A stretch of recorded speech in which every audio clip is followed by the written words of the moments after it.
Hello दोस्तों, तो इस वीडियो में हम लोग देखने जा रहे हैं कुछ महत्वपूर्ण सवाल जो एग्ज़ाम के लिए काफ़ी महत्वपूर्ण है। इसलिए आप इस वीडियो को अंत तक देखिए और सारा क्वेश्चन को देखिए। ये जो क्वेश्चन ये सारा सब्जेक्टिव है और ये सब इम्पोर्टेंट है। जैसे आप निरंकुशवाद से आप क्या समझते हैं, तो आप ठीक से समझे नहीं होंगे, इतिहास से है, तो इसमें मैं आपको पूरा ठीक तरीके से समझाने जा रहा हूँ जो कि याद रहेगा एग्ज़ाम तक। और इसमें से बहुत सारे क्वेश्चन आ भी चुके हैं, इसीलिए इस क्वेश्चन को आप एक बार देख लीजिए और समझ लीजिए। तो सबसे पहला सवाल है, निरंकुशवाद से आप क्या समझते हैं? निरंकुशवाद से आप क्या समझते हैं? तो देखिए, ऐसे राजा या शासक जो अपने देश की प्रजा के लिए कोई काम ना करता हो, बल्कि सिर्फ अपने स्वार्थ और लाभ और विलासिता का जीवन जी रहा हो। ऐसा राजा ऐसा राजा या शासक जो अपने देश की प्रजा के लिए कोई काम नहीं करता है, बल्कि सिर्फ अपने स्वार्थ यानी अपने लिए और विलासिता का जीवन जी रहा हो, अपने अपने दिखावा के लिए जीवन जी रहा हो। ऐसा शासक देश की जनता के साथ सही बर्ताव नहीं करता, बल्कि उनका शोषण करता है। वैसे शासक जो देश की जनता के साथ कोई अच्छा व्यवहार नहीं करता है, उसका बिहेवियर खराब है, बल्कि उनका शोषण करता है। वो जनता का शोषण एवं भलाई नहीं करता, और वो भलाई और शोषण नहीं करता है। ऐसी सरकार या शासन व्यवस्था जिसकी सत्ता पर किसी प्रकार का कोई अंकुश नहीं होता, ऐसी राजशाही सरकार को निरंकुश सरकार कहा जाता है। देखिए, ऐसी सरकार या शासन व्यवस्था जिसकी सत्ता पर किसी प्रकार का कोई अंकुश नहीं होता, वो अ, अपने जनता पर कोई देखता ही नहीं है, वो अपने जनता को देखता ही नहीं है, कुछ सोच भी नहीं करता है अपने जनता के बारे में कि जनता को क्या कठिनाई है।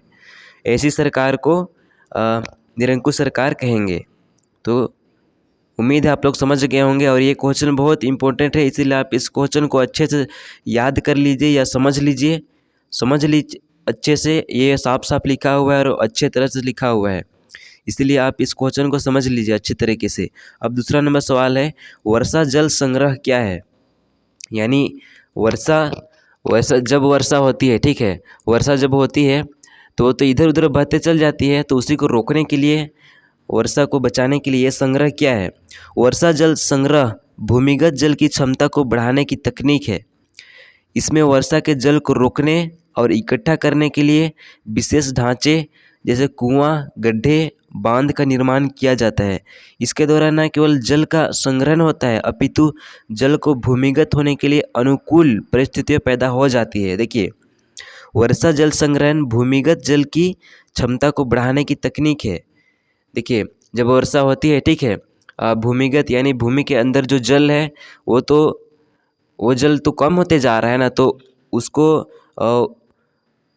ये जो संग्रह करते हैं, ये मतलब जमा करते हैं, कुआं, गड्ढा, ये सब बना के निर्माण, कुआं, गड्ढे, बांध का निर्माण करते हैं और जल को बचाते हैं। तो एक हो गया भूमिगत जल की क्षमता को बढ़ाने का तकनीक है। इसमें वर्षा के जल को रोकने और इकट्ठा करने के लिए, मतलब इसको रोकने और इकट्ठा करने के लिए जैसे कुआं, गड्ढे, बांध का निर्माण करते हैं, तो वहाँ पानी जाके जमा होता है। इसके दौरान न केवल जल का संग्रहण होता है, यानी ये तो हम लोग जल का संग्रहण कर रहे हैं, ये तो जल का संग्रह होता है, इसके अपितु जल को भूमिगत होने के लिए अनुकूल परिस्थितियाँ पैदा हो जाती है। यानी अंदर भूमिगत यानी भूमि के अंदर जो जल है ना, वो उसमें अनुकूल परिस्थितियाँ पैदा हो जाती है।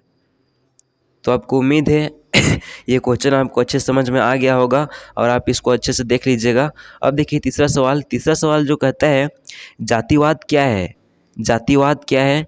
समाज में जाति के आधार पर उच्च जाति एवं निम्न जाति के बीच उत्पन्न सामाजिक तनाव एवं भेदभावपूर्ण रवैया जातिवाद कहलाता है। देखिए, एक निम्न जाति और उच्च जाति, ये दोनों में, ये उच्च जाति वाला कहते हैं मैं उच्च जाति वाला हूँ, तुम क्या कर लोगे।